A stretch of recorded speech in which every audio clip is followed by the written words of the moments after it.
Hello and welcome to this next episode because it doesn't have a number. Because you're planned. PPs. Yeah.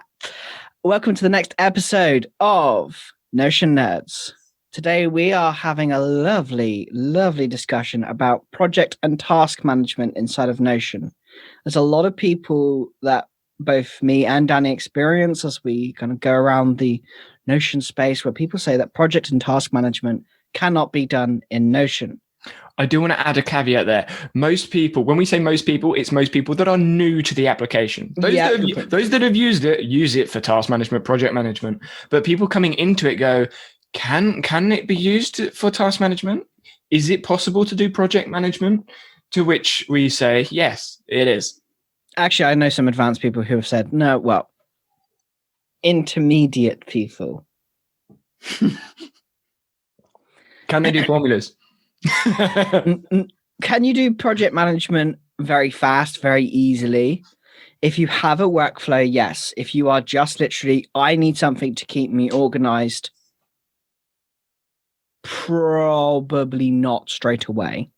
I mean, for those of you listening, this is around the time where I've been experimenting with ClickUp, and I think we're going to get onto my space later on and how it's adapted slightly, and that may get a bit confusing going over audio. But in ClickUp, when you go in, everything is built for you because it's what I call a box app. It's you open the box and this is all the stuff you've got, whereas Notion's more of a Lego brick. It's like, these are all the bits, go build what you want. For those people that don't know how to build, don't want to build, or just want to get started straight away, something like ClickUp, Todoist, Trello, like a boxed app may work to start with. Not bloody Trello. May work. Not Trello. ClickUp. A proper project. I'm sorry, Trello users. Trello is not a project management app. That was just something that came to mind, like Asana, Airtable. No, don't even go with Asana. That's not. Asana is task management. ZenKit, StackBy or StackB. I don't know how you pronounce it, but I don't know either. But anyway, besides, something like any ClickUp of those like box good. apps. I think the highest quality box app is ClickUp. If I didn't know my process and I was starting from scratch, I would still probably use Notion. No, if I wanted to just follow a structured way of working, I would go with ClickUp. If I didn't care about being able to do everything the way that I like it, if I had a very simple business, which is a load of nonsense because there are no simple businesses. But I was going to say, where are you going with this? I'm going to moan. Yeah, but if you have a really you just want a very simple thing, you don't want to figure stuff out. You just want to be able to come in, do. Yeah, even Notion still wins with that one, but still, if you're happy to, if you I think it's all down to the setup. If you don't have the time to set it up, or you don't have the money to get someone else to set it up for you, then a boxed app works. Or if you have specific use case needs that Notion, at the point of you going to Notion, doesn't fulfill. Like right now, Notion doesn't have an API. It's working on it. So if you need, I emphasize need an API now, then obviously Notion's going to be limited. But that's if you need it. And I don't want it. There's very much a difference between. Yeah, and I was going to say, would I like an API? Yes. Would it be useful? Yes. Do I need it? No. And that's the difference for me. Some businesses need an API for whatever reason. I have not thought of a really good reason to need an API, because even with the integrations, it's like, do I need that, or is that just a little bit of convenience? The question that comes to mind is, does the API trump everything else that Notion does well?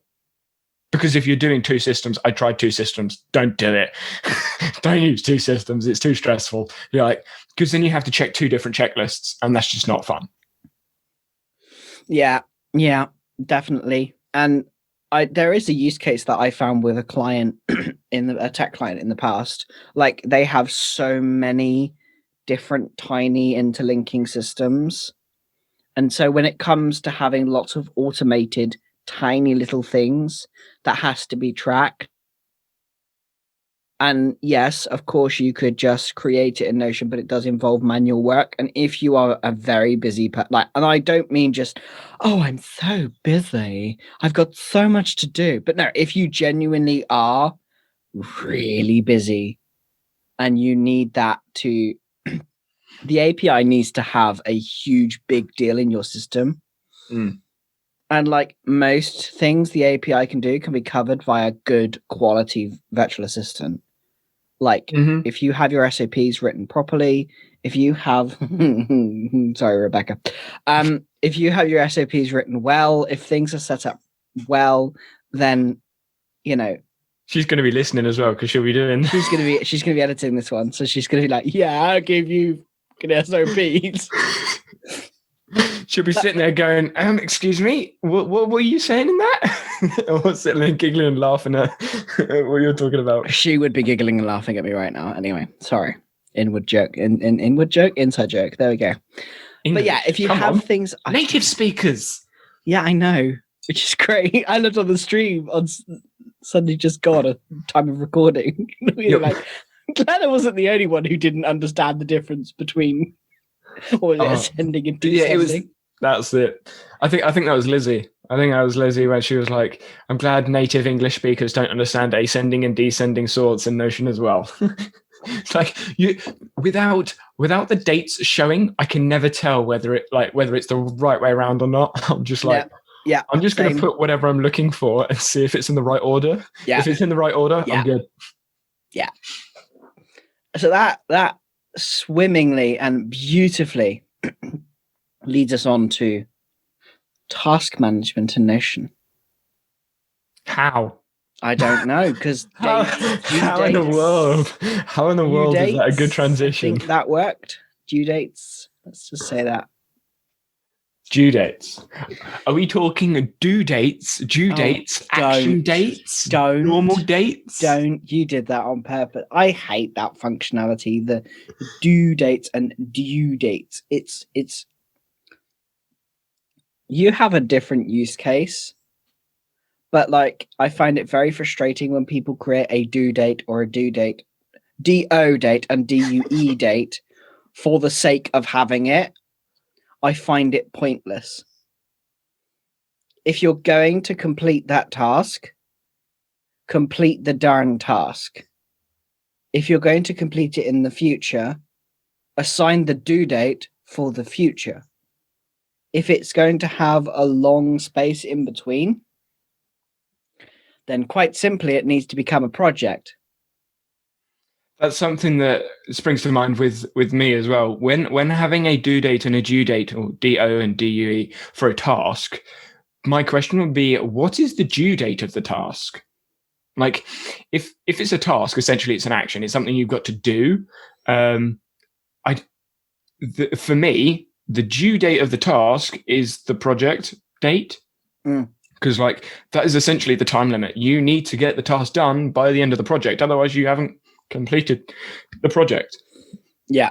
So, I mean, unless the task is like more of a time spanny task where you've got like a couple of days to do it, but then still, if it takes a couple of days to do the thing, I would class that as a project, not a task. Because a task is something I'm going to do in like an hour. And then subtasks would be inside the task. But yeah, so I guess my due date of the task is just like the due date of the task is the date of the task. And then the due date of the task is just the date of the project. So theoretically, I have a due and a due date, but those dates live in different databases inside of Notion. I have a date for the task and a date for the project. But with my new system, I have the same principle, but it's a little bit more convoluted than that now. Only because it needs to be. Yeah. At the moment. Yeah, exactly. And I think, this is something, we'll get into my space in a minute. I don't really just want to like talk about it because we've already spoken about it for like half an hour this morning. We should have recorded that. We really should have, yeah. But like some tasks, well, a lot of my tasks I batch together. So there are already dates set out for them. So you'll be moving the dates to the same place over and over and over again. And those tasks that are just going to get done and batched together, they're almost like a different category of task. And this is actually something I had a conversation with someone on LinkedIn about this. It was about tasks, and I don't know whether categories of tasks is right, but essentially you've got actionable tasks, but then events are also a type of task, right? Because events essentially are something you need to do, action, but events aren't the same as tasks, because tasks you can do normally wherever, whenever, whereas events are things you have a place or a time to be there or be at. Yeah. So an event is still a task, it's still an action, so it can still go in the same database, for me anyway. But there are different things that go on it, i.e. a time, which is the big one. And then you have reminders. Reminders in themselves aren't tasks, but they lead to tasks. Yeah. Like most of the time you'll have a reminder, it will lead to a task. And similar with notifications. Like you'll get a notification. The notification in itself isn't a task, but normally it relates to a task, or it could relate to a task. Yeah. Which for me, all of that is tracked in Notion. So I have reminders, notifications, my notes, all of that is related to tasks through relations. So I can go back and forwards between everything, which I guess comparing Notion to other applications, having that relation there just gives it that little bit more flexibility, power, 4D-ness. That's not a word, but it is now. 4D-ness in the way that you manage your stuff. I'm getting real technical. 4D-ness and stuff. But yeah, how you manage your stuff. Like if you can link it all together, then it just makes the flow easier, navigation anyway. And some of the other applications have the linking, but then don't have the structure. But then some applications have the structure, but not quite the linking. I think Notion, at the moment anyway, has a nice balance. Yeah. Me. Yeah, and also it is just for you, isn't it? Like you've got to remember that the power of Notion is also its biggest weakness. The fact that you can do exactly what you want. One, you've got to know what you want, which honestly, until I started diving into kind of like this whole design shit. You realize it's audio, so they can't see the fingers. There's fingers going design with inverted commas. You've done it again. You're like, I know, but still, no. I'm probably not. What the hell are they doing? No, anyone listening to this knows exactly what we're doing and knows exactly how bad we are. So let's be honest. True. So yeah, I lost my train of thought. Like until I started diving into this workflow design methodology nonsense, I didn't really think about how I did stuff. I just showed up and did it and left. But then when I started diving into trying to make things easier for me, systematizing what I do, like creating an actual system, a set of like, I suppose, points to cover every single day, things procedures. to do, procedures. That's the word I was looking for. Thank you very much. When you have a set of procedures in place, one, it makes like your day go much faster. Work day, air quotes again, go much quicker. And also it kind of just, it really does make a difference for you as a business owner. Yeah, but kind of you know that.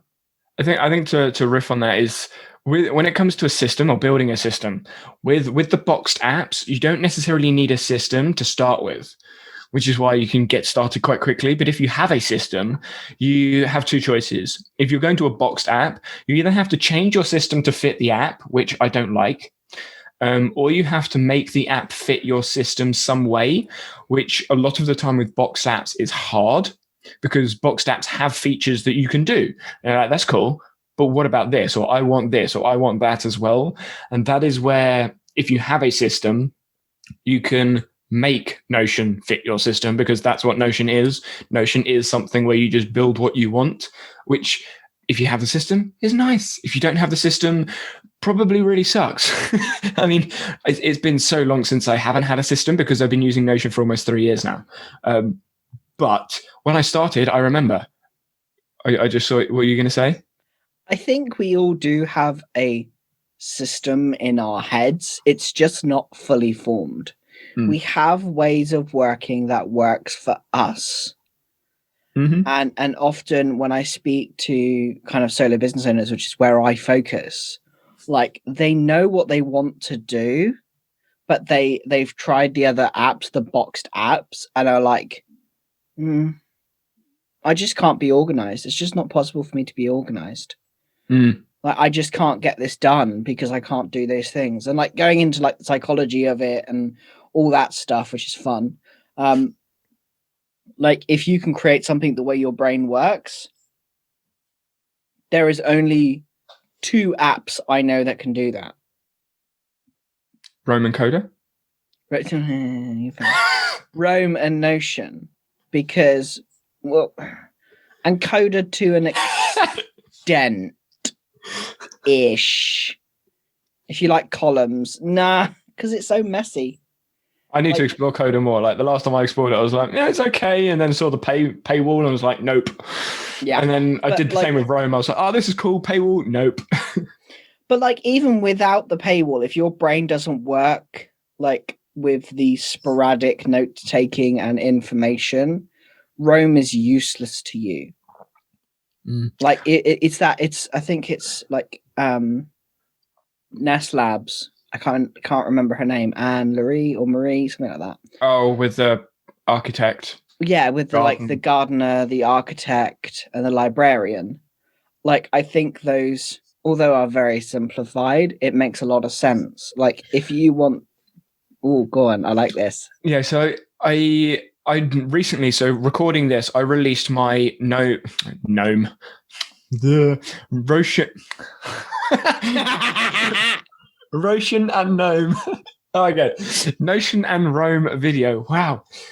Yesterday.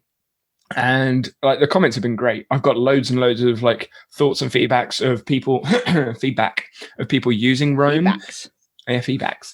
And I feel like there's a general consensus that unless you're doing long form writing and require lots of references going back to lots and lots of notes, Notion is a better use. Like everyone that uses Rome that was in the comments does a lot of long form writing, whether that's articles, blogs, doing their PhD or something like that. And it requires them to reference lots of other notes. So they've taken loads of notes, like 10 notes a day sort of thing, like loads and loads of written notes, loads of articles, clipping things, and then trying to mesh all that together into like a cohesive piece. If you're not doing that, Rome then falls very short on a lot of areas, which is where the video sort of goes. And I mean, Rome is a really good app for that. And it does some other bits well. But if you're not a heavy writer, Notion just makes more sense in a lot of cases. Yeah, definitely. And that's the thing, is that I respect Rome and what they're trying to create, because it's really good. It's nice to think differently and be able to do this networked thought, as they say. But they do one thing really well and everything else falls apart. Whereas it doesn't necessarily fall apart, but yeah, I know where you're going. But whereas Notion does most things pretty well. But we're going to disregard their backlinks. Apart from backlinks, which just suck. Sorry for the developers that spent like months trying to work on those, but yeah, I mean, there's potential. There is potential, yes, but right now, as of time of this recording, they don't have a use outside of reducing relation properties, which I still don't get. He's violently shaking his head right now. No, don't use backlinks to replace relations. You can't use roll-ups. You can't use it in a formula. You then can't. You just don't. Yeah, but if you have something that doesn't require a formula, that doesn't require a roll-up. But still, why would you want that massive list underneath the massive list you've already got on your database page? Oh, we've got 15 properties in this page. Let's add backlinks and add another 5 bits to scroll past before you get to the page. But when the hide database property thingy comes in, that'd be nice. Yeah. Something that did come to mind when we were sort of like talking is the idea of evolution. Now, I'm not talking biological evolution. I'm talking philosophical evolution when it comes to our mindset, our workflows, our systems. We are people. We do not stay the same, full stop. We're people? Shit. Yeah, we're Wow. those human animal things that destroy the planet. We are human beings. But yeah, so beans, human beings, BFG. Is that what you were referencing? Yeah. Okay, good. I'm glad I got that. I have big ears, BFG. Right, what was I saying? Oh yeah, evolution. So our process is constantly evolving, our workflow is constantly evolving, and like in Notion, you can add that tweak or add that thing or take that thing out. Definitely. And change it to how you're changing in the time. So if you're having a really bad time, I was going to swear then, if you're having a really bad time, you can go, you know what, I don't want to see all this stuff, or I don't want to see this, or I want to filter for that, or you know what, I'm just going to change this view to gallery because I feel like I want to visualize something. Whereas in the boxed apps, you could do that in some of them, but it's a process to get that done. Yeah. And I think that's where Notion really does come into its own, because I don't think that we have one system and then that's it. No matter where we are in our business journey, our systems change with the times, with what's going on in the world, like with everything we're doing. I mean, look at COVID. How many people have changed their workflow because of COVID? I have. So, I've had to. And more technology, different ways of communicating, different meetings. It's going to change your workflow drastically. And if your system isn't flexible enough, you could get stuck. Yeah. Which is why I think a lot of people have moved away from a lot of the other apps. Yeah, or they just kind of go, it's fine, I guess. And I mean, let's take on the kind of elephant in the room with Notion of recurring tasks. Because no, it's not natively built in, but it is possible to implement. Like even on the live stream we did recently, like it's such a simple. There can be such simple solutions to recurring tasks. You could just. It's very easy to find ways of doing recurring tasks in Notion. And the problem is not how do you do it? It's just which option do you have? Do you go formula based? Do you go template button based? Do you go, just a simple property type and template? Like there are so many different ways of doing it that it's one of those things which you can tackle multiple ways. There is no one way, and I don't care how YouTube responds to the ultimate ultimate recurring task database. No bullshit. Because I bet you I won't like it. But like that's the thing, is that that's not marketing and packaging. Yeah, I know, but I know it is, but still it annoys me. I think in this is kind of going to make me sound old. In my time using Notion, as he chokes on his water, back in my day when we didn't have databases. Go on. No, I'm talking all database era. Obviously with formulas. I must have made over 40 different formulas for recurring tasks, all doing slightly different things, working on slightly different properties, slightly different arguments, and they all work and they all do the exact same thing. So just change the date. And like my new process is just another way of doing it. My new process incorporates a lot of other stuff together though. But you just look at what you need, look at what you need, and then just build for it. So the system we made on Sunday stream was quite literally just tag the task with recurring and then manually change the date. If you don't want to manually change the date, like I'm going to call it a date picker because it's not a calendar. But if you don't want to use a date picker, just use a calendar and drag it in the calendar view. There's so many different ways to do it. Yeah. I kind of ranted and raved about Rome's date picker. Someone put in the comments you don't have to use the date picker, and you can use you can just type the date.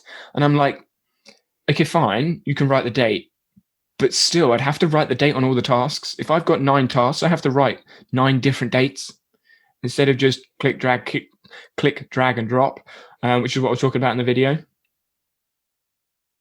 You're smiling. Do you want to get on? Drag, drop. I love that. I just love the click, drag, and drop kind of thing. Oh, I during the recording, I was like drab drop. I was like, what? Drab drop. Drab drop. Drag drop. Quick dwab drop. I feel like that's kind of a good segue into how I've molded my space a little bit. John's having a little fit on his chair. No, it's really exciting because we've already nerded out for like half an hour, and we get to do it another half an hour. It's great. Go. Right. So I'm going to try and explain this audio. Obviously, Notion is much easier to explain when you can see what's going on. I mean, we could just share the screen for the video viewers. I could, I guess. Yeah, that would make sense. So for those of you that have not seen my space, basically my areas database was essentially a dashboards database. So what I did is I basically sort of recreated my space in that I changed my areas database into a dashboards database. So now I have a dashboards database instead of an areas database, but every single space has its own dashboard. So I have main dashboards, which if you're familiar with ClickUp, you've got spaces, folders, lists, tasks, subtasks, and checklists. Now in my space, I have main dashboards, sub-dashboards, then projects, then tasks, and subtasks. So I have the same level of hierarchy in ClickUp as I now do in Notion. So for those of you that can see my screen, I apologize. I have done absolutely like diddly squat when it comes to tasks. I've been playing with Notion so much, so it's going to look disgusting.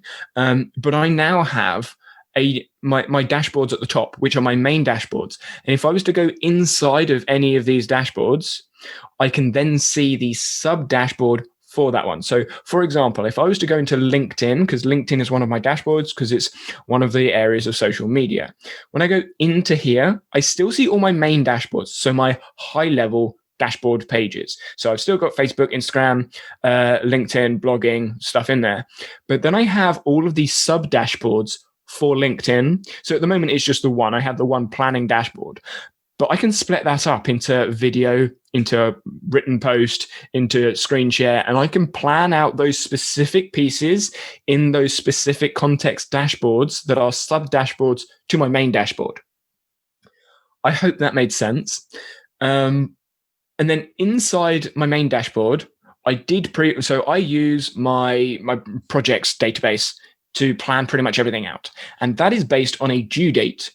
And what I've now got is I've got a list next to my calendar that has all of the projects that haven't currently got a date. So if I have a project in mind that I want to do, I don't have to put a date on it. So it's going to be in the list. Then when I want it to be a thing, when I want to make it into a project, I can drag it from that list view into my calendar. And again, it just makes things easy. Instead of having to type the date next to it or wanting to change anything, I can see exactly what's happened beforehand because the calendar view, and I can see exactly what's happening afterwards because of the calendar view. And because it's in the same database, it's just a list view and a calendar view, I can drag and drop them in. Now, moving on to the tasks, and this is where John kind of like nerded out a bit. Before you go on, just to clarify, if you want to scroll up again for the project. So on the right-hand side, the to plan doesn't have a date. Is that filtered to not have a date? If I'm not mistaken? Yeah, that's what I thought. And so basically on the right-hand side, it will be the dashboard contains that one and date is empty. Oh, it's beautiful. It's so simple. I absolutely love it. Anyway, now we're going to get nerdy. Let's go. Yeah. So just to like re-emphasize that bit. So the date empty, that's a date property. And the reason I'm going to emphasize date property is because now I'm going to go into tasks. And my task has now drastically changed. You may have seen this by the time this podcast comes live. I'm not going to share it in a video, but you may have seen it in a live stream or something. So my task database calendar view inside a main dashboard is now calendar by a formula date. So I'm going, for those of you watching, you'll be able to see. So I have a lot of date properties in my task database. I have 2 roll-up date properties, 3 formula date properties, and 2 normal date properties. Normula. Wow. It's because I got formula on the brain.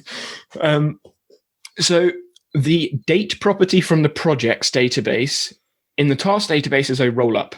For those of you who see, I'm like moving over it with the mouse. So I have the date property as a roll-up in my task database. And then for all of my tasks, they are actually calculated in a formula. I'm not going to show the formula on screen, but essentially what the formula does is it looks to see where the task is. So is the task in YouTube? Is the task in LinkedIn? Is the task in blogging? So it's looking for what dashboard the task is going to appear in. And I have preset the days that I want those tasks to be done. So if I have a video that is due, let's pick a date that's currently going. So if there is a video or a LinkedIn post, because I'm in LinkedIn, due on the 25th, I can then select what week I want the task to be done. So if I want the task to be done 2 weeks beforehand, so it gives me a 2-week buffer to do the project, I then have that in the formula. So the formula says, look for the project date, i.e. 25th, go back 2 weeks and select Monday.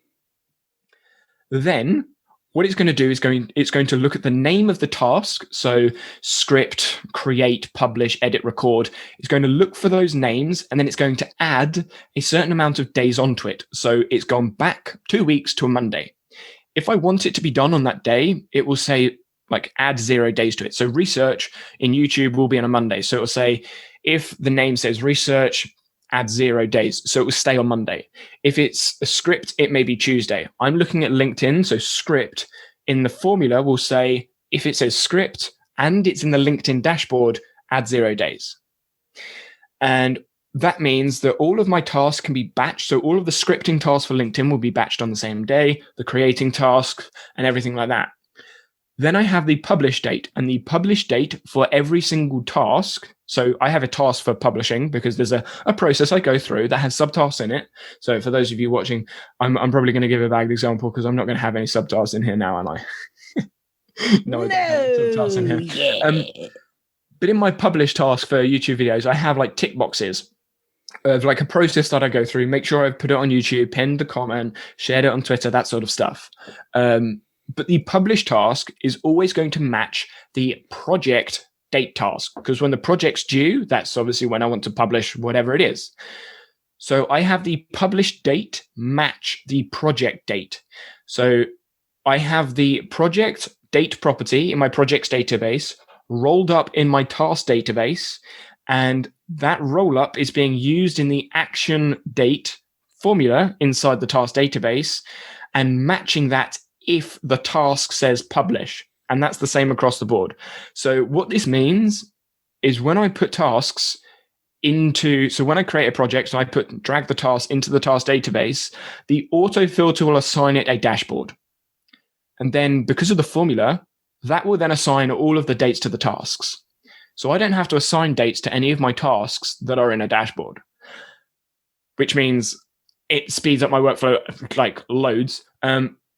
And a fail-safe inside that view is if I decide, actually, you know what, I want to do this task on a different day, I can add a date inside the date property, which is in my task database, which normally I would use for events, but I can add a date and that will override the formula. So if I do want to change the date, I can do. So say it's due on the 22nd and I'm like, actually, you know what? I want to do this today. I can add the date in the date property to 21 and that will change the formula to 21. If I remove that date, it will go back to 22. So I have a failsafe if I want to change things or not. But what that means is I can make a project, move the task down. I don't even have to think about when the tasks are due because it's going to be done for me. And if I move the project due date, so if I move it, if I decide, you know what, I don't want this project due this week, I want it to be next week, all those tasks will be moved accordingly. I won't have to go back and be like, I now need to move these tasks down a week because it's done automatically. Yeah. Yeah. And this has come from your exploration of ClickUp, hasn't it? Which yes, yeah, exactly that. It's really good because there are apps that can do some things really well. And the cool thing about Notion is that you can take the best bits of many apps and create something new that is exactly how you would work. If you're looking to kind of figure out and see an example of what Danny's doing in a much simpler format, I do have a video. I think it's a live stream where I'm doing my weekly agenda, and it is basically that concept of assigning a day and then like automatically assigning days for tasks. That is a simple version of what Danny's doing, which you can download. And to give you an idea of how big that formula is, you know the formula box that you get and then you can't scroll any further? Imagine that, times that by 3. That's how long the formula currently is. But yeah. But that's like, there's a problem with a potential problem with that. Like, I would not, and I think you'd agree, suggest that anyone does this yet. No. Like, and unless you know. Unless you have a humongous clear structure and clear SOPs for every single task you do not want to do this yet. Nah. Because changing that formula, if you know what you're looking at, it's very easy. If you don't know what you're looking for and what you're looking at, good luck. Good luck, because you will have to hit the arrow key across to go down to where you're finding. And I recently found out you can push Control and N to go to the end of the formula, which is nice. Command and N for those on Mac. Oh yeah, Mac users. Yeah. I think the only people that have had issues on calls with me with their computer or Notion or something are Mac users. They're like, this privacy setting is this, or this setting doesn't let me do that, or this piece of software requires this add-on for this thing. And I'm like, oh, I know. Mac are really secure, but it's a pain in the backside. Yeah. There was something I was going to add as well, but I can't remember. It was obviously really important because I can't remember. It really wasn't. Yeah, keep talking. I'll remember it. Blah, blah, blah, blah, blah, blah, blah, blah, blah, blah, blah. That's really not helping. Oh yeah, that's what I was going to say. Well, it was helping then, wasn't it? No, I looked at my screen and saw ClickUp. I was like, oh yeah, I was going to talk about ClickUp. So in ClickUp, there was a feature that basically did exactly what I've done in Notion. And it was called subtask. I can't remember what the Click app was, but basically it moved the tasks for you, which is basically what I've recreated. And there are a few other things in ClickUp that, I mean, the API, that's a Notion thing. Automations, again, that's a Notion thing, as in like Notion dev thing, like they've got to put that in. A lot of the automations you could do with filtered views and client views and things like that. But one of the other things was dependencies. Now, task dependencies in ClickUp work well. There's fine. You get a notification and blah, blah, blah. It works well. It's nice. The templates with dependencies was a bit funky and I didn't quite work out how to do that and stuff. But something that comes to mind when thinking about dependencies is, why do you need them? That was the question I came up with. Why do I need dependencies? Because in my workflow at the moment, if I haven't scripted a video, I can't record the video. So it's not like I'm going to go, right, I'm going to record the video today, not knowing what the script is. I'm going to do the script. So for me, dependencies in my workflow right now, I really don't need them because I physically can't do the next task in the list unless I've done the task beforehand. I don't need a reminder for that. I just can't do it. So if that's the same for you, like those dependencies kind of become redundant in ClickUp. Yeah, I can't think of a flow where you would need those. You're going to say something that contradicts me, aren't you? Yeah, go for it. I think for teams, that's when that becomes more important. I mean, we can replicate and change that in Notion anyway. That's not really a point. Let's face it, we can replicate most things in Notion with a good formula. Like, that's the truth of it. I don't even think you'd need a formula for that because if you've got teams, essentially you have a team dashboard.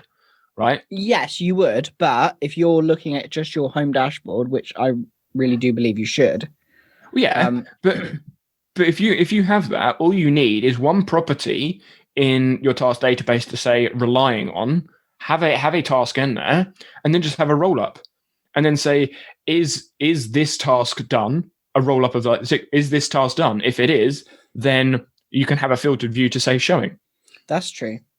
Like that. That's how I've done it for a lot of teams. But when it comes to that's two properties. We want one. Well, like when it comes to like the team space, when it comes to stages, like if it's stage one, and if in the task, if stage one of the project is this, and you want this task to be done at this stage, if those two are matching, just have a formula that says if this equals this, good, and then filter for the tick box. Yeah, and that formula is not complicated, and you can do the same with tasks. No, it is very simple, and you can do really, really simple formulas and stuff like that. It is possible. It just requires people to understand Notion a little bit. Well, I was going to say with that one, you'd have to understand why you're doing the roll up, where to put the roll up, and then the formula to match the two, and then filtering for the formula that you've created from the roll up. You'd have to, yeah. But I mean, dependencies, there's once again multiple ways of doing it, multiple types of dependencies, blah, blah, blah, blah, blah, blah, blah, blah, blah. Mm-hmm. Yep. And I mean, it comes back to Notion. Like you can build so many things in Notion. It just comes down to the workflow and whether you have the time, patience, inclination to either build or pay someone to build that thing in Notion. Whereas the boxed apps kind of give it to you straight up. Well, some do. A lot of the time, the boxed apps will give you a feature straight up, but then they won't give you another feature. Yeah. So you get what you're given with the boxed apps. You can't make your own thing.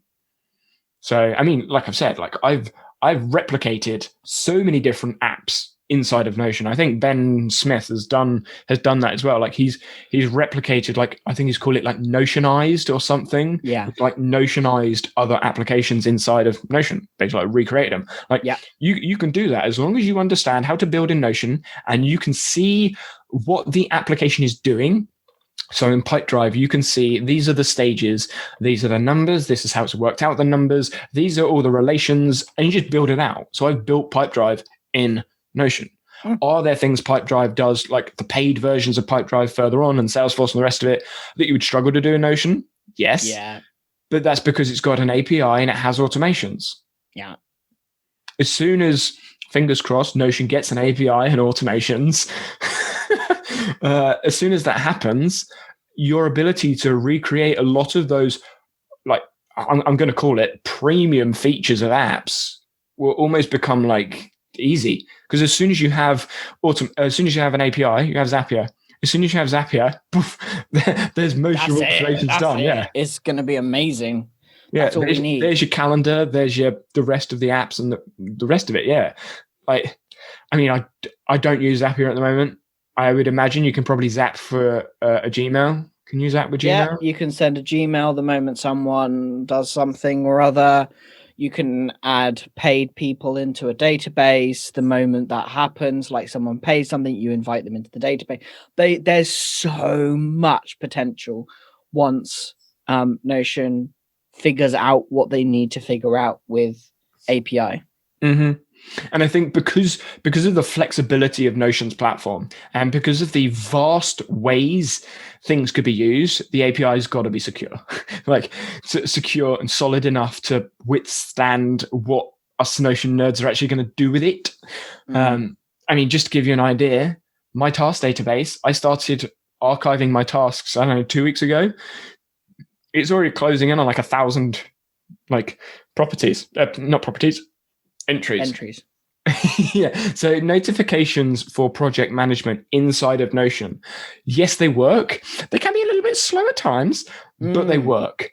And just having that ability to have it inside of Notion is useful. Would I have a full-blown conversation inside the discussions?